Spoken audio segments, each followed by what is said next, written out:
ang litrato ng dating ganda ng isang mini resort sa Riverside, Camp 3, Tuba, Benguet.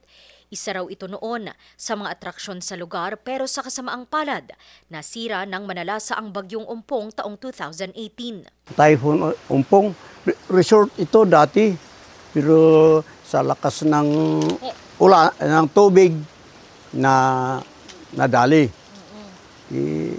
Kayo, nawala na yung mga building dito, swimming pool, wala na. Yan. Isang hiling nila, sana maproteksyonan yung pinanggagalingan ng kabuhayan nila doon at yung ilang bahay doon.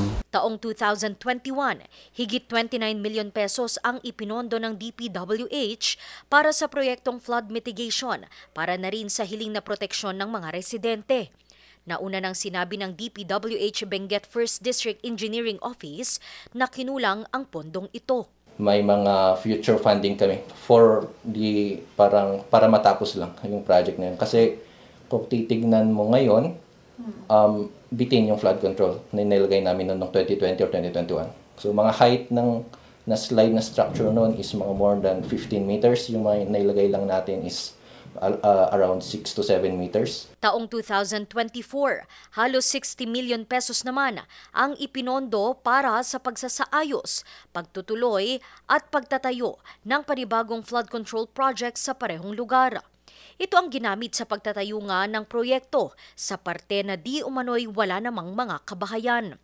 Pero paliwanag ng barangay. Doon na inilagay. Niyo yung pangalawa, hindi. Ang request talaga ni barangay is yung una. Yung una.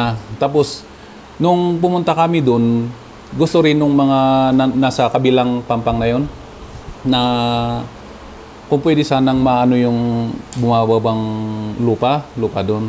Kaya, yun, pumunta kami doon, nakipag-usap din sa kanila na kasapulan damot lang kano ijay kasjay. So nga, siyempre, hamimat amo nga kasi kadakkel na. Malaki naman daw ang tulong ng proyekto, pero so nga basta tindawat mi DJ, maproteksyonan di ija nga area, ngam hamimat amo no manugamin di itedda ija nga pundoy so nga awan iti may kasla nga adwa ti dapat nga ma-improve pa dito ayan mi. Ngam ijay damot nga naikabil, hamimat nga imbaga nga kasjay ikabil da ijay. So nga hiling na lamang nila maganda at matibay na pagkakagawa sa naturang flood control project. Sa ngayon kasi, may mga parte na sa proyekto na gumuho. Reklamo rin ng ilan ng mga ginamit na materyales at paraan ng pagtatayo nito. Sa aming panayam sa engineer ng kumpanyang siyang naging kontraktor ng proyekto, sinabi niyang sinunod lamang nila ang DPWH. Yan, ang program niyan is rubble concrete talaga. Yun lang naman ang ano niyan. Sinunod lang, yun yung nasa plano ng DPWH, design and plans niya. Yun lang yung sinunod namin. DPWH kasi ang nag-research kung ano yung dapat. Kaya sila ang tanungin nyo na lang diyan. Overall. Oo, halos sila lahat. Kami sinusunod lang namin yung plano nila. Dagdag niya, hindi pa naman daw tapos ang proyekto. Hindi pa naman po kami nabayaran diyan eh. Kaya gagawin po namin at gagawin 'yan. Hindi pa po kami nabayaran. Kaya i-rectify namin hanggang 100% matatapos yan.